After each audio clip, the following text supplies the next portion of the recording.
Hello everyone and my dear students, welcome back to Dr. Maran's Chemistry Academy. We're gonna continue with question number 11, okay, of STPM SAM 2 Chemistry, which is just past uh, 1 month back, right? So we're going to look into the continuation of the questions 11. I have two questions here for now, 11 and 12. All right. So if we look at the question 11, it is quite straightforward questions. All right. The dissociation of iodine molecule at 600 Kelvin is a first order reaction. Okay, is a first order reaction with half-life T half of 19.8 minutes. Now the question is, what is the percentage of iodine molecules remains after 59 minutes? So we have to pull out some of the information here to find out what is the question requirement. So they already clearly mentioned the half-life is 19.8 minutes. Okay, so the question is we need to find what is the percentage of iodine remains after 59 minutes. So the first step is we need to find what is the number of half-life. Okay, number of half passed. How many half-lives has been passed? So in order to do that, what we need to do is 59 minutes, we have to take 59 minutes, divide by the half-life, which is 19.8. So 59 divide by 19.8, we get 2.98. Okay, approximately 3 minutes. Now, very important, sorry, not 3 minutes, 3 half-life, right? It has been passed 3 half-lives. So there are 3 half-lives. So we're going to calculate, assume that, okay, it always starts from the, as we know that any first order reaction, the half-life is constant. Okay, this is very important. Half-life is constant. So whenever it's decaying, every half-life, the value will be constant. It is constant, right? So for the first half-life, assume that from 100% to 50%. Okay, this is the first half-life. And so this is 3 half-life.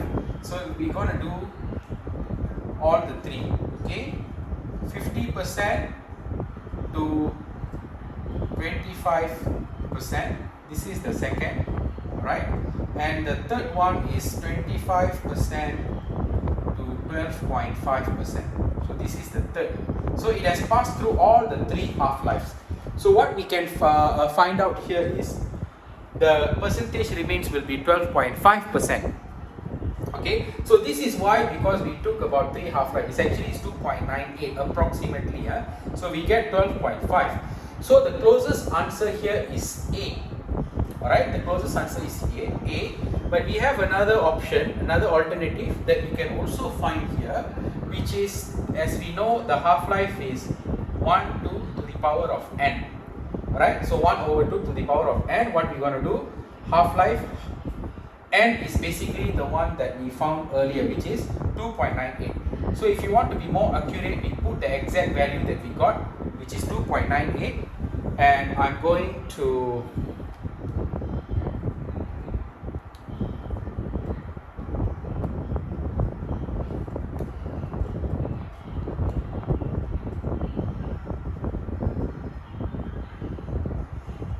I got the value of 0.1267. Okay, 0.1267. So this is not in percentage. So we need to times by 100 to get in the percentage. So once you times 100, we get the answer of 12.67. So 12.67, which will give you exactly 12.7% after round off. Okay, so the answer is E. I believe this is a very straightforward question. Now we're going to continue with the next question, alright, in this same tutorial lesson because we have time. Now let's look at question number 12. Which chemical equation represents an exothermic reaction? Okay, now this is thermochemistry questions, right? And most of the time whenever we are learning each enthalpy change of reaction, all right, in my previous classes, okay, my students knows better that I have taught them about nearly 10 types of different enthalpy change of reactions. All the enthalpy change of reactions, it can be either endothermic or exothermic, all right, and I have emphasized how to analyze them exactly, whether they are endothermic or exothermic. So let's look at option A. Water in a liquid form transformed to form a water in a gaseous form, meaning to say it transformed to be a vapor, right? Water vapor, water in a gaseous form. So exactly what is happening, liquid to gas, we know that heat energy is absorbed, means this is endothermic, right? Delta H is positive, endothermic. So cannot be the answer, right? Because they want exothermic. Option B, magnesium in solid state, all right, becomes magnesium in ionic gaseous state. Magnesium ionic gaseous state, and 1 mole of electron has been released.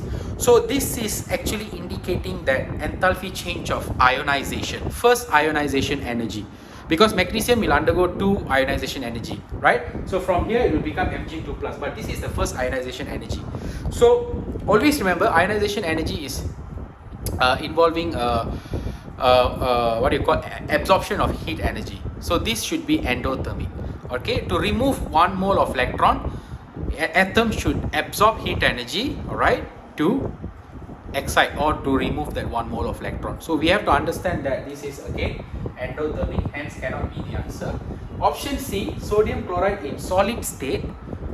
Okay, this is the dissolution of enthalpy change of lattice energy, because we can see that sodium ion in gaseous state, from solid becoming a gaseous state, and chloride is in a gaseous state. So this is a very clear cut, is an enthalpy change of lattice. So always remember, this is also again a endothermic, because heat energy is absorbed from solid to gas. So this is exactly a lattice energy where heat energy is being absorbed.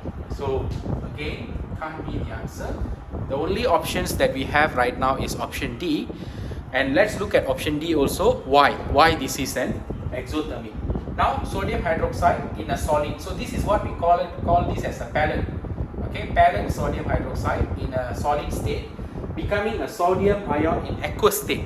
Alright, and hydroxide ion in aqueous state. So this is exactly what we call as an enthalpy change of hydration. Okay, initially this is solid, okay, and this is become aqueous. First, there are 2 processes involved. Enthalpy change of solution. Exactly when we talk about enthalpy change of solution, okay, I told the students that it can be either exothermic or endothermic, depending on whether the hydration wins or lattice wins. So we have to look into 2 perspectives. Enthalpy change of hydration with enthalpy change of lattice energy gonna tell you what would be the enthalpy change of solution. Bear in mind this always. So now we're going to see that when in any solid state becoming aqueous, always remember, in order to become aqueous, first it has to, the sodium hydroxide must break into sodium in a ionic state. Okay, this is what we call lattice, because any compound in a solid state, whenever it's forming an ion, okay, that is called breaking down the bond, the ionic bond between them. So this is called a lattice energy. So the lattice energy and then plus the hydration energy. Hydration energy is basically the dipole attraction from the water, right? So sodium ion is being attracted by the oxide, which I already explained. Okay, so this will form a delta negative. Delta negative is attracted, okay, and whereas hydroxide is a negatively charged, this will be attracted by the positively charged hydrogen ion. So this is what we call as a dipole attraction. So this is exactly what I mean delta H hydration. So now we're gonna look into whether delta H hydration will give a greater value or delta H lattice will give a greater value. So in this case, actually delta H hydration gives a greater value. That means delta H hydration is basically heat energy is being released into the environment. Delta H lattice is heat energy absorbed, endothermic. Delta H hydration is exothermic. So in this case, delta H hydration is greater than the lattice energy, meaning to say the heat energy release is more than the heat energy absorbed. So be clear with this concept. This is most students, they will get confused because they don't understand the perspective of hydration and lattice energy. Because when these two combine, it will give you the overall net outcome of whether the delta H solution gonna be a negative or positive, right? Whether endothermic or exothermic. So in this case, when your hydration, always remember, when your hydration is greater than your lattice, then the overall enthalpy change is negative, meaning to say it is exothermic. So the answer is definitely D. So I hope this gives a very clear perspective and beneficial.